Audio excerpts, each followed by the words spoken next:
with the backdrop of Samuel DuBose having his face shot off in about 3 seconds by a white cop who was just being oh so friendly, and then all of a sudden, bang. And the story over on Alternate, 5 black women have been found dead in jail in the last month. It's not just Sandra Bland. And then last night, somebody put Confederate flags all around Martin Luther King's church, the Ebenezer Baptist Church. This is grim stuff. Anyhow, you were talking about. Well, I was saying off air that Harry Belafonte, one of my greatest heroes that's alive, says that the agenda is to find the agenda, and so we're all scratching our heads on how do we begin to brick by brick dismantle white supremacy. How do we wrestle community control over our rogue police force? And I testified at the 21st Century President's Task Force on 21st Century Policing here in D.C. was at the museum.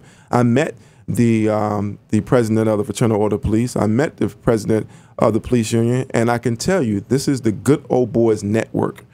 And the entire panel was, with the exception of the mayor of Sacramento, yes, the mayor of Sacramento. It was a love fest. It was talking about how well the police are doing and how much crime is down. And yes, we have a few broken eggs here and there, but that's just collateral damage. It's casualties of war. Was the attitude that they had, and I don't accept that. I spoke about this, but I thought long and hard after seeing this. It's just such a sham, is what it is, because it was not putting forth any structural changes, and it definitely wouldn't address any of the calls for justice. Because mind you, all this is still happening, and if some accounts is escalating. So you have to ask yourself, how do we have a black president?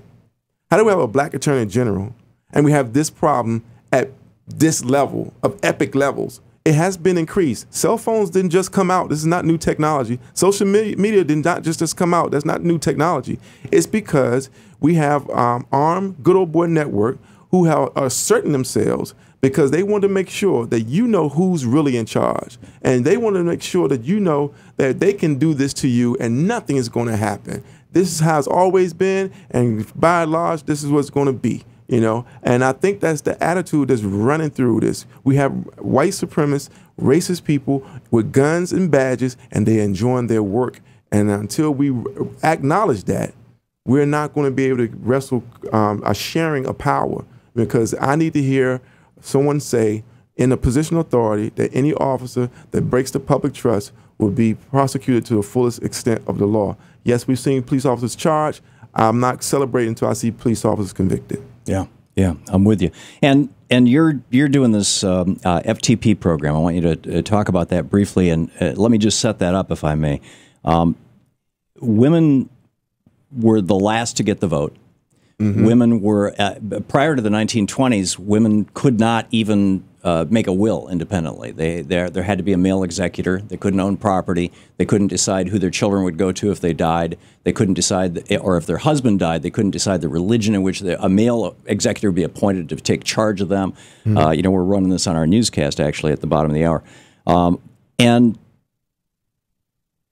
And now we've got 5 black women who have died in jail in the last month. But where I was going with that, in 1961, the birth control pill became widely available. 1973, we had Roe v. Wade. Suddenly, women had control over their bodies. They had control over reproduction, and that, I believe, was a major kicking off point for the women's movement, the modern women's movement. Women got power in the 70s and 80s and 90s. And now there's this really aggressive push on the part of the Republicans, and we're seeing this with these doctored videos coming out of Planned Parenthood, to take away from women that basic reproductive power, the power over their own bodies, which I believe is part of, it's not just white privilege or white supremacy, it's white male supremacy.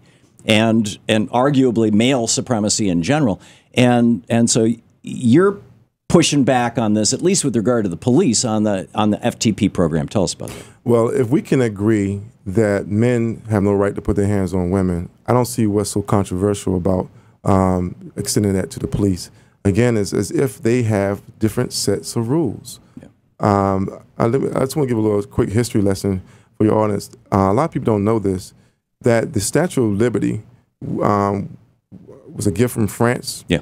and it was originally a statue of a black woman, and those African features was too much for Americans to stomach, and so they sent it back to give it a facelift, you know, to do a little Michael Jackson on it.